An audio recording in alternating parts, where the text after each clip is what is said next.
वर्मा साहब, सुना है डेंजर रोड को बचाने के लिए बालाघाट की जनता एक हो रही है। बिल्कुल। अरे साला तुम तो चाहते ही नहीं हो कि विकास हो यार। कौन नहीं चाहता भाई कि विकास हो, पर ऐसा विकास जो दूरगामी हो। कोरोना जैसी स्थिति के बाद अब ये बात स्पष्ट है कि विकास की परिभाषा को नए सिरे से देखा जाए। और नहीं तो क्या। अब कंक्रीट का जंगल नहीं, सिर्फ जंगल भी हो सकता है विकास। प्रकृति के साथ सामंजस्य से ही बने की बात। और नहीं तो क्या। अरे सिर्फ सड़क ही तो बना रहे हैं, उसमें कौन सी परेशानी है, मैं कहता हूँ। सिर्फ सड़क बनाने और माँ वैनगंगा के किनारे डेंजर रोड प्राकृतिक वनों को काट कर सड़क बनाने में बहुत अंतर है भाई। अरे काट रहे तो लगा भी तो रहे, सागौन होता ही है कटने के लिए। एक जगह 100 पेड़ काटेंगे, दूसरी जगह 200 लगा लेंगे, यही तो होता है। सागौन के उन्हीं वृक्षों को काटा जा सकता है जिन्हें काटने के लिए लगाया जाता है भाई, और वो भी पूरे मैच्योर हो जाने के बाद। और ये तो प्राकृतिक वन है। और नहीं तो क्या। और यहाँ सिर्फ सागौन ही नहीं, ऐसे अन्य दुर्लभ वृक्ष हैं जिनके कट जाने के बाद हम उन्हें सदा सदा के लिए खो देंगे। और नहीं तो क्या। 100 पेड़ काट कर 200 पेड़ लगाने की बात जितनी सरल दिखाई देती है उतनी है नहीं।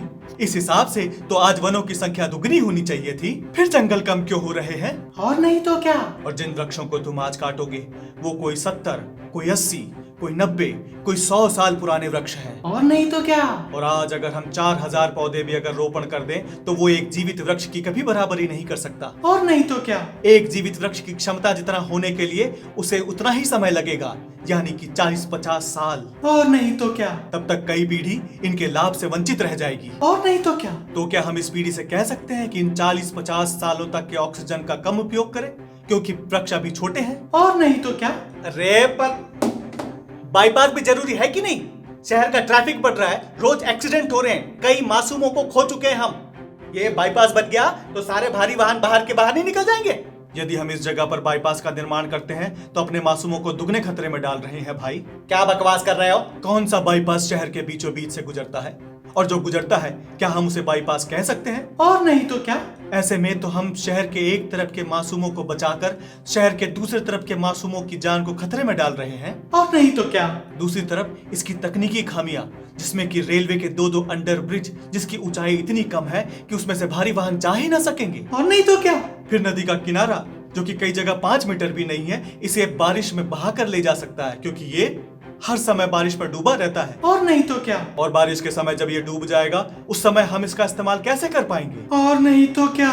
यहाँ के आड़े टेढ़े रास्ते तो वाहनों के लिए और एक्सीडेंट का कारण बन सकते हैं। और नहीं तो क्या। ऐसे में तो बाईपास का उद्देश्य ही पूरा नहीं होगा और सिर्फ पेड़ कट जाएंगे। और नहीं तो क्या। आज पूरी दुनिया वृक्षारोपण की महत्ता को स्वीकार कर रही है, जंगल बढ़ाने की बात कर रही है। ऐसे में बसे बसाए जंगल के वृक्षों को कटवा देना कहाँ तक उचित होगा। और नहीं तो क्या। कोरोना के कारण आज पूरी दुनिया वेंटिलेटर पर कृत्रिम ऑक्सीजन के महत्व को मान रही है, तो क्या हमें वृक्ष रूपी प्राकृतिक वेंटिलेटर को इतनी सहजता से छोड़ देना चाहिए। कुछ पेड़ों का कट जाना सिर्फ संख्या मात्र नहीं है, ये बालाघाट शहर की नींव की ईंटें हैं, और जिस प्रकार नींव की ईंटों में से अगर एक ईंट को भी हटाने की कोशिश की तो भवन को क्षति हो सकती है। और नहीं तो क्या। पेड़ कटने से मिट्टी का कटाव होगा, मिट्टी का कटाव होगा तो नदी रास्ता बदलेगी, नदी में प्रदूषण बढ़ेगा, जिससे किनारे बसे गांवों का जीवन प्रभावित होगा, जिले में होने वाली वर्षा प्रभावित होगी, हमारा ऑक्सीजन बैंक नष्ट होगा, कई वन्य जीव जंतु मारे जाएंगे, वातावरण का तापमान बढ़ जाएगा। ऐसे में हम अपने मासूमों को दुर्घटनाओं से बचाना तो दूर बल्कि उनके स्वास्थ्य और जीवन संबंधी कई कठिनाइयों को बढ़ा देंगे। जो स्वच्छ और प्राकृतिक प्राणवायु जो आज हम मुफ्त में ले रहे हैं, आने वाली पीढ़ी को कृत्रिम रूप से खरीद कर लेना पड़ सकता है। और नहीं तो क्या। 2013 में उत्तराखंड केदारनाथ में आई पहाड़ी सुनामी जैसी घटनाएं और इस समय कोरोना से जूझती पूरी दुनिया एक स्वर में यही संदेश देती है कि मानव को जीवित रहने के लिए प्रकृति के साथ सामंजस्य आवश्यक है। यदि वो प्रकृति के किसी एक रूप को निकालकर जीवन जीने की कोशिश करेगा तो उसे अपने पतन की तरफ ही ले जाएगी। पौध जानवर या हो मानव या खनिज की खान, हम सभी है माँ प्रकृति की संतान, और माँ के लिए तो सभी है समान। वो किसी के साथ भेदभाव नहीं करती। यदि हम उसके किसी भी संतान को हानि पहुंचाएंगे तो माँ उसके लिए भी आंसू बहाएगी, और माँ के आंसुओं में कहीं हम ही ना बह जाएं। हाउ, तो क्या बाईपास की समस्या का कोई हल नहीं। हमारे इंजीनियर भाइयों पर विश्वास रखो भाई, उन्होंने कई शहरों में कई समस्याओं को दूर किया है, तो वे यहाँ भी अवश्य ही कर सकते हैं।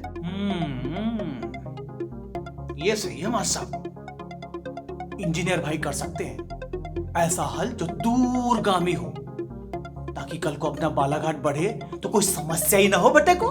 जल, जंगल और जमीन हमें पूर्वजों से विरासत में नहीं मिलते, बल्कि मिलते हैं हमें हमारे बच्चों से उधार। इस उधार को ईमानदारी से चुकाना ही है स्वस्थ और संतुलित जीवन का आधार। बोलो क्या बोलते हो?